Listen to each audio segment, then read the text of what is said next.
Okay, what Gary's going to do now, he's going to go through all the vegetables that are in your hampers, show you how to prep them and how to slice them. So the first thing he's going to do Onion. Is an onion. So we've basically got onion there. Just take off your peelings, and we're going to top and tail. Just make sure you have a nice sharp knife, and then just take it straight through there, and then just take off the outer skin. And you need nails for this job. So using a veg knife, do you suggest a veg knife? Just a vegetable knife. Okay. You can use, this is an 8-inch cook's knife, so I can show you this. You don't have to do this at home. This takes lots of skills, 39 years in the trade, and you can just slice it down. So if you're going to slice, you can use that for stir fries and what have you. And then obviously, if you just want to dice it, to do in your stews, your soups, you can do quite small dice, or if you're going to use a soup, you know, or stew or something like that, nice and big, because basically we'll blitz that down and use it. So chef, why have you got your hand like as if it was like a crab? Yeah. This is basically to stop you from cutting your fingers. So you're using that as a guide on the knife. Again, it takes lots of practice, but yeah, you crab it, and then you can rest your finger on the side of the top of the blade, not on the bottom, and that just gives you a guide, so you can gently just go along, slice. Okay, thank you, chef. So next we're going to do the carrot. So we've just got a basic veg peeler here. So you can either just go straight down like that, hold it in your hand. This way, you can hold it against the board. The blade is then going away from you. And you can just peel it straight down to the bottom.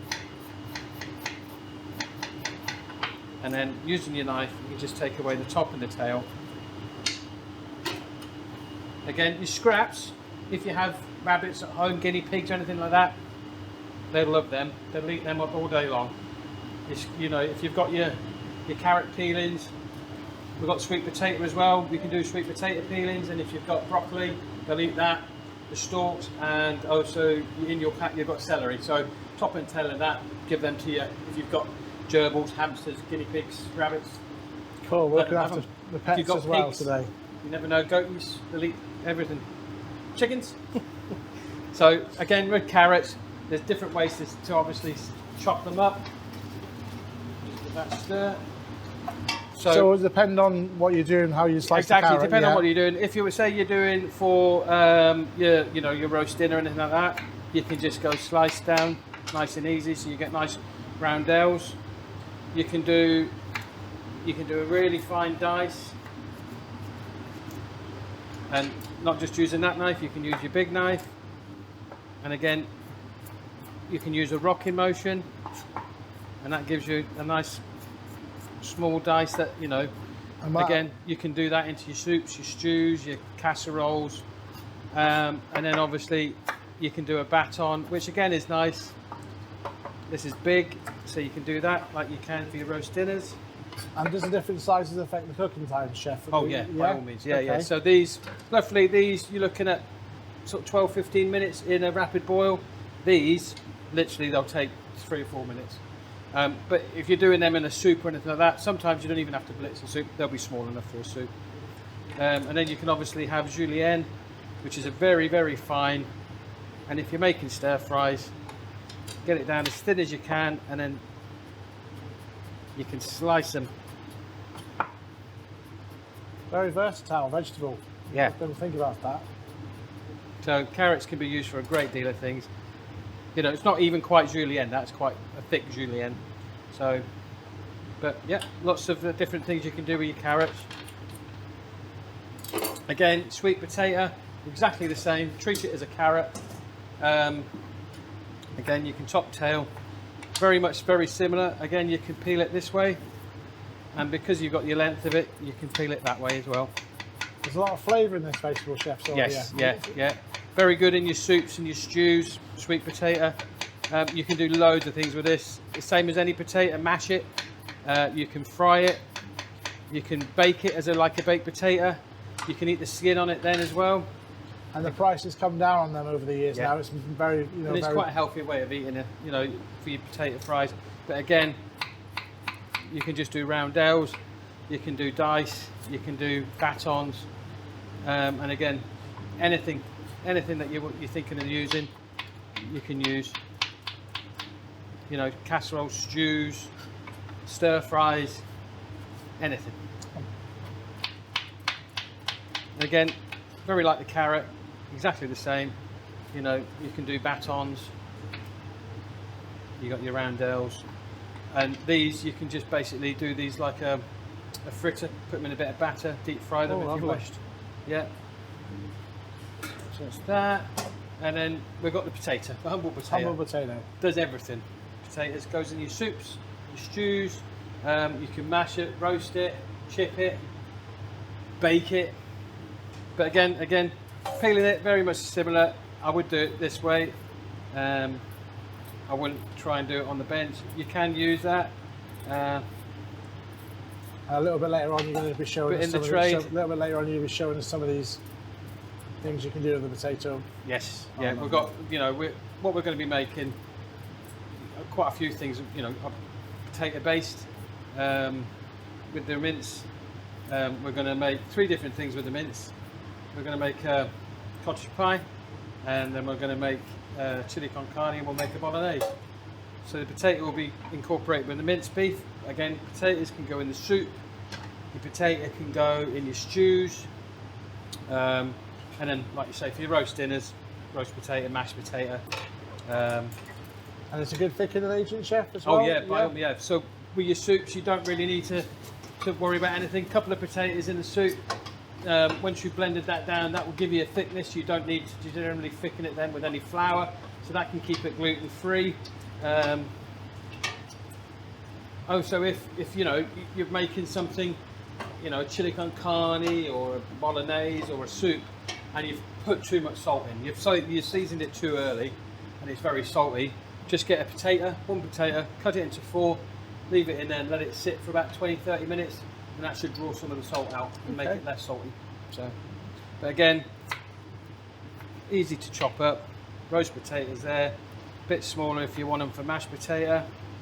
You can just, so mashed potato, putting them in a pan, give them 15 minutes, they'll be nice and soft, bit of butter, bit of salt and pepper, mashed potato, roast these, bit of oil in the hot pan, roast them off.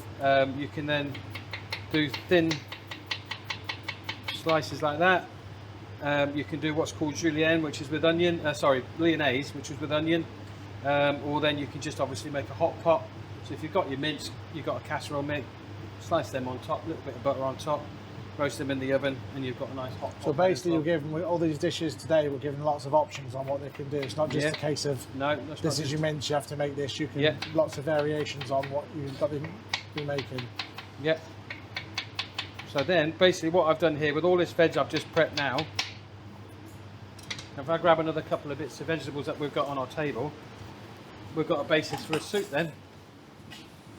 So we've got a celery here. Oh, celery, everyone. So why have you got celery? Why would you put celery in? So celery is a very versatile vegetable. Just topped and tailed it there.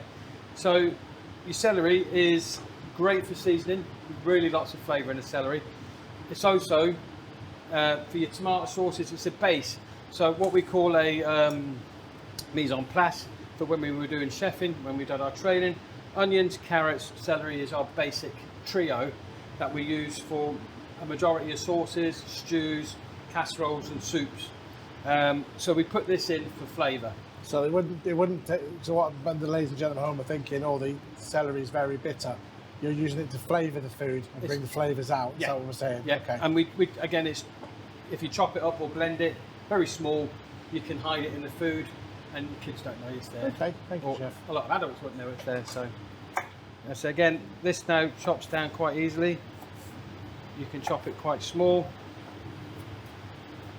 If it's going to be blended, you can just do nice big bits, but if you're going to chop it this small, obviously that will go into a stew, casserole, a chili, you know, and what it does is, well, it bulks it out, but it also gives you your vitamins as well, your nutrients. It just adds on. So I believe they're getting a little treat, our parents, on these hampers, so if they haven't got a blender, they don't need to worry, I believe. Is that correct? Yeah, that's it. So they're getting a blender. So, you know, obviously when you make your soup, one of the best things you can do for a soup is to once blend it, because what that does is breaks out the flavours, and it just enhances everything. But it's not just, you know, you can use it to make smoothies and you know, stuff like that. So if you want to do a vegetable smoothie, you can do. There's nothing to stop you from doing that. It's, you know, it's a hand blender. You just keep pulling up until you get a nice smooth consistency, then you can drink. Again, take your stalks off. If you've got any animals at home, or you know the small little ones, guinea pigs, rabbits and stuff like that, they'll love them. Give them that, they'll chew away on it. And then for your broccoli, again, this is one you just break it down. You can use your stalk to that extent. That will go lovely in soups. There's no problem at all. Just break it down. So what we'll do, that's all going to go in there.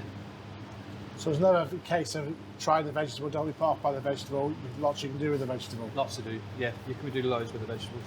Again, the broccoli. We're going to give you some pasta later on. That whittled down a little bit of water and then made into a sauce. And, you know, if you like Stilton, broccoli Stilton sauce to go on top of your pasta. You can make a nice broccoli Stilton soup, any broccoli soup, broccoli and cauliflower soup. And you can add your potatoes to that soup. That will give you your base to thicken it.